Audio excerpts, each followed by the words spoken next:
problem. My gambling problem is log cabins. So how many of these do you do typically, like in a year? Well, in a year, last year I bought 5 buildings and I only sold 2.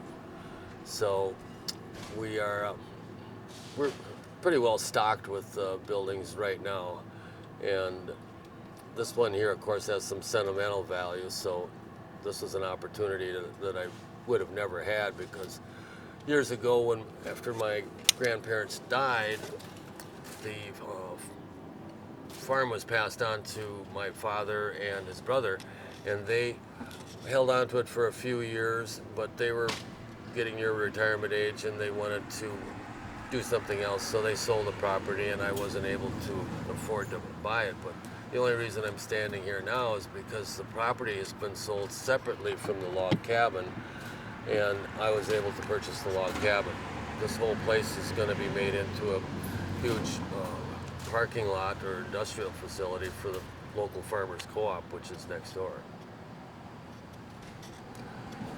Over the years, I guess I've done probably 50 of these recycling, dismantling projects where we take the structure down, restore it, and rebuild it on a new location.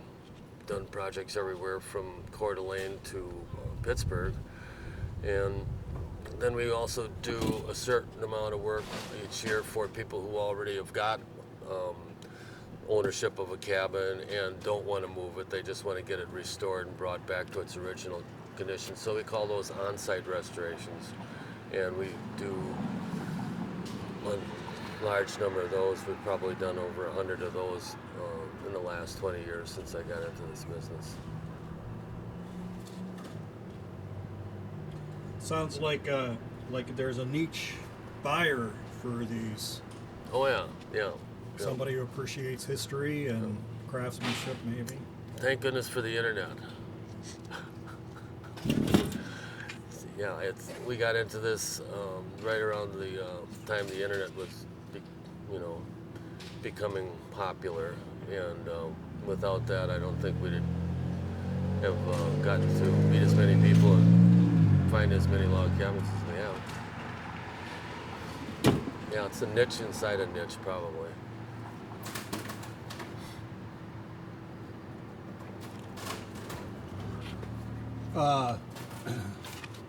Do they ever have problems with termites?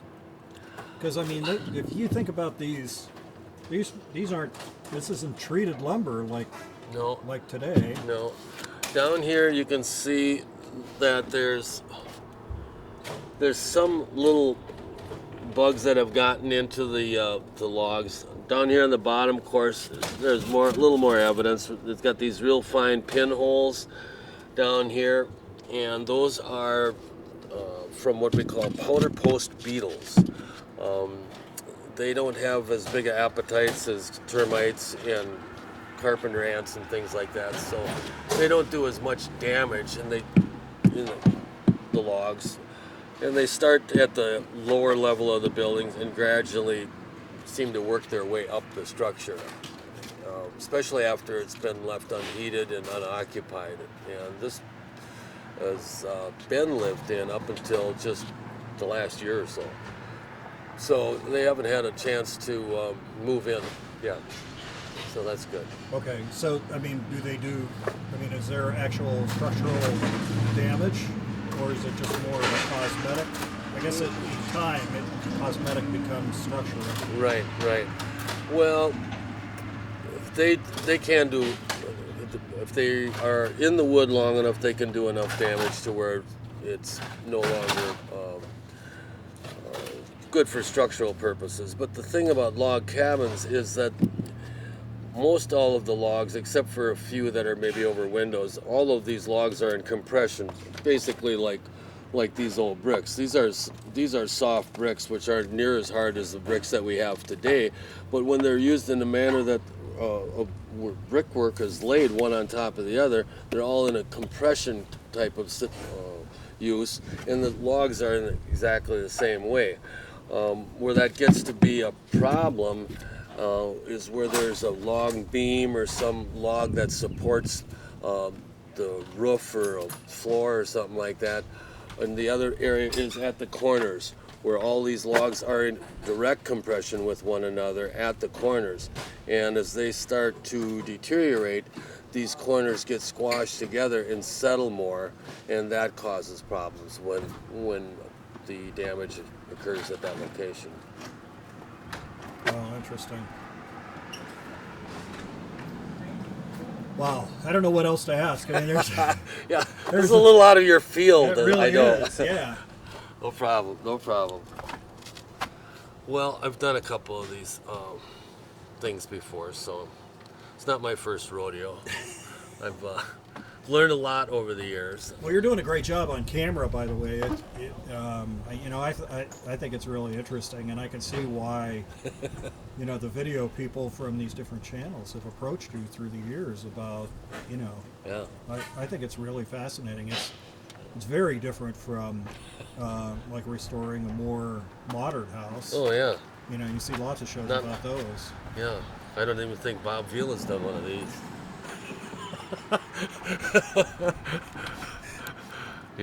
This is not for the DIY channel or Yeah. something, But if there's a lot of things that people can do themselves. I mean, if they want to redo this, there's a technique to doing it properly today with, reinforcing in there and things that will hold this in place, and treating the logs and all kinds of things. So, after the logs come down, do you treat them before they go into a new structure?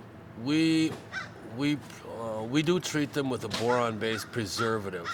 It's one of the more environmentally friendly chemical treatments that's out there, and it does two things for us. It's an insecticide that treats and kills the insects in it, and it also treats the fungus, which is what's going on with the rock, and it's a fungicide too.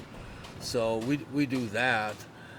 We do have some customers that demand we take further steps, and it depends on each cabin too. Each one's got a different degree of infestation that goes along with it. So sometimes we've had to fumigate them and hire a company like Orkin or one of the pest control companies to actually fumigate the logs. But the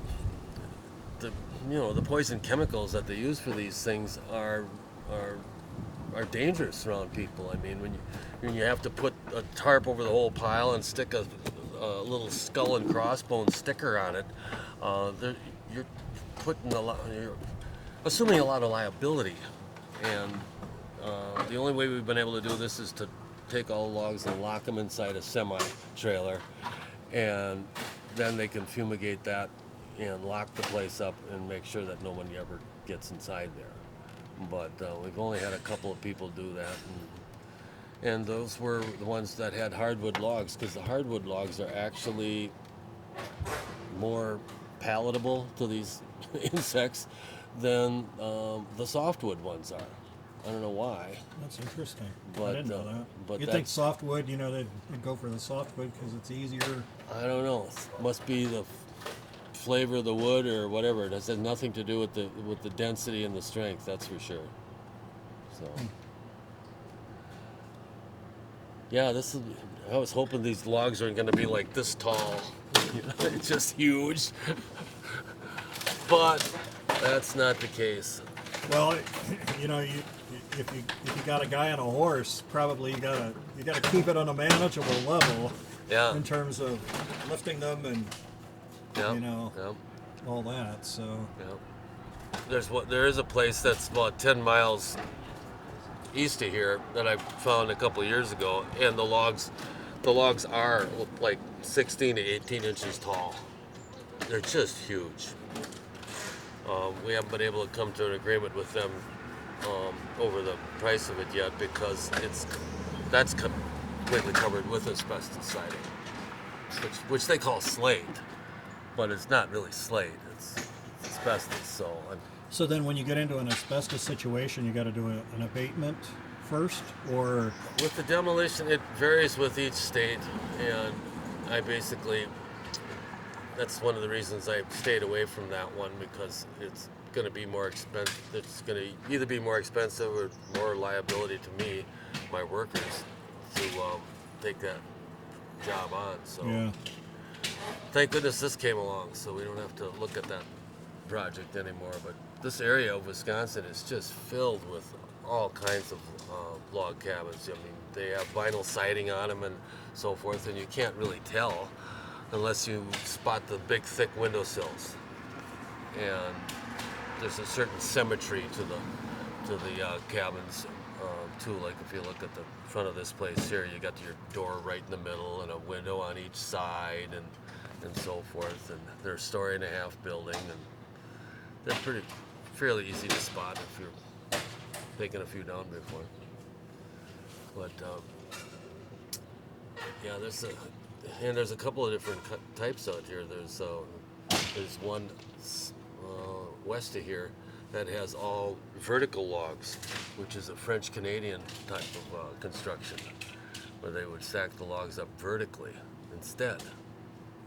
That's interesting. Yeah. I guess whenever I think of a log cabin, I think always horizontal, but Nope. That was the French Canadian method that emigrated down here when some people from up there came to Wisconsin. so have you've restored some of those vertical? I've never done any vertical ones, and I'm actually not looking forward to it either, because the bottom log is the one that suffers the most, and that's easy to replace in this type of a building because it's one log.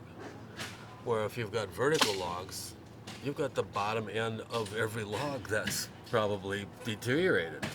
So There's a lot of weight on that if you think about, I mean, you talk about the compression in a situation like this, but if you got it all bearing down, yeah, and they're really not connected to one another, except by means of a log on top of them.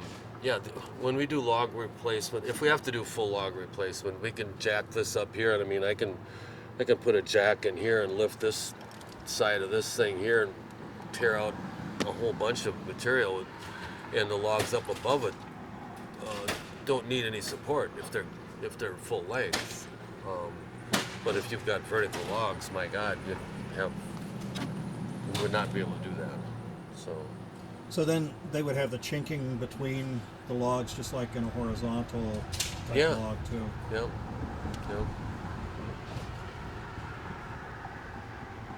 So, well, we should probably let the guys get back to work over here. Absolutely. On this side.